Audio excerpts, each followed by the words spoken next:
Howdy fellas. So I thought I'd do a little comparison here between the three flywheels that I have. Well, not these aren't the only ones I have, but the lightweight. This is the one I got on eBay.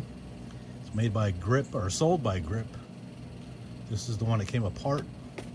If you hadn't seen the other video, the bolts were holding this on were a little short, and it pulled out of the couple threads that were holding it on and came off while the engine was running and stopped it, and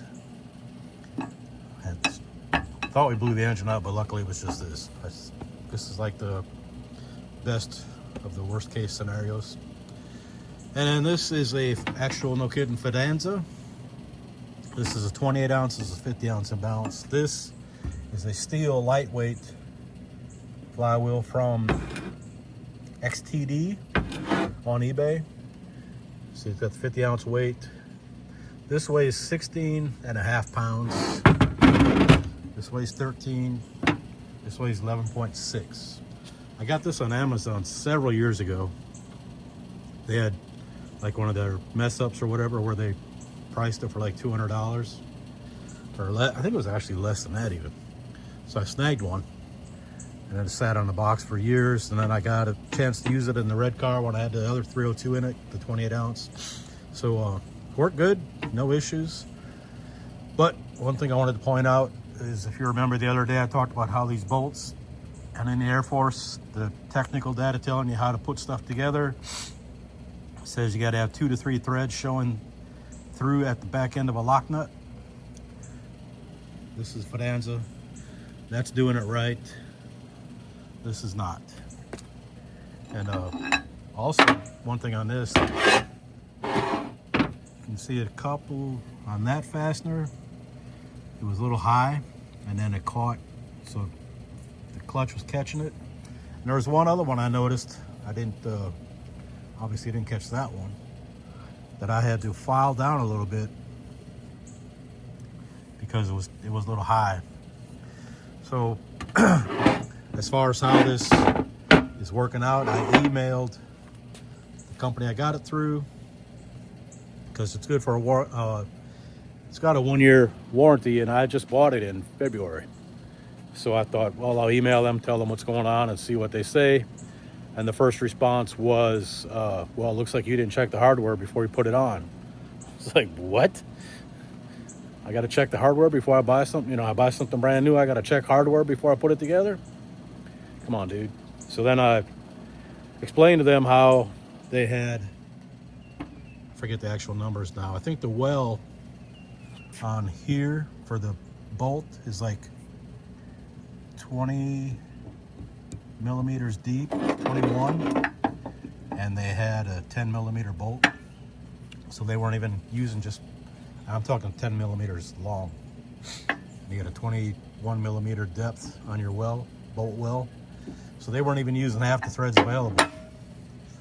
And I explained that to them, and then they kind of had a different attitude, and they wanted all the pictures, and that was yesterday afternoon, and so far I haven't heard back from them. So we'll give them a couple days to digest the information, and then we'll hit them up again to see what their thoughts are, because it says right there in the thing, guaranteed for a year. So the other thing I've been working on with this is I took the fender off because I wanted to get some of this junk out of here and address this, because I noticed it had rust up on here on top of the hinge.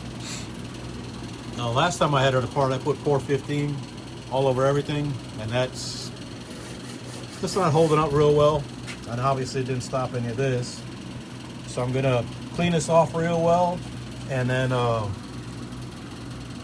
clean all this off, clean out up in here, get all that junk out of there, and this, get it all cleaned up real good, put Osco on it, and then after that I'll put the master coat, permanent rust stuff. You see it over here, right there. Master Coat's the name of it. You can only buy it at their store online. That seems to work a lot better. So I'm gonna do all that up, and then after that I'll paint it, because I don't want it to rust. growing up in Wisconsin, you learn to hate rust. So I'm gonna do what I can to make sure this doesn't rust, and get all that cleaned up in there, and then do like I did on the LTD, where I'll drill a hole here so that stuff can run out, because the way Ford did it, they really don't have a drain hole, and stuff kind of accumulates in here and on the back side of it. So I want to make sure any water can get out. And typically it's sitting up under the carport anyway, but it still manages to get wet. And then I'm going to blow down in there. I don't know if you can see, there's like leaves and acorns and all kinds of garbage up in there. I guess it got, I don't know how it all got in there. I noticed that when I put the QA1K member on it the other day, there was stuff in there, but nothing came out when I was trying to blow it out, but I guess I wasn't successful.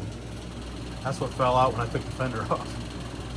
So that's where we're at, and I was just looking at the valves, pulled a couple rocker arms off to see if there was a little pattern developing on the top of the valve yet. Make sure I had the push rod length right, and so I'm going to put that flywheel on and try to get this going the next couple days.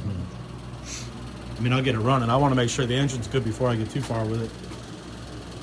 And then after I get the engine running, then I'll get back on this. So the plan, hopefully, if the weather cooperates, is to at least be able to drive it up to Atmore this weekend if any of the guys go up there to the track Sunday. I did not go this Sunday because obviously this was kaput. I mean, I could have taken Vincent's car, I could have drove the pickup, but and I've been working on the yesterday I worked on that other harness for the pickup to convert it to mass air.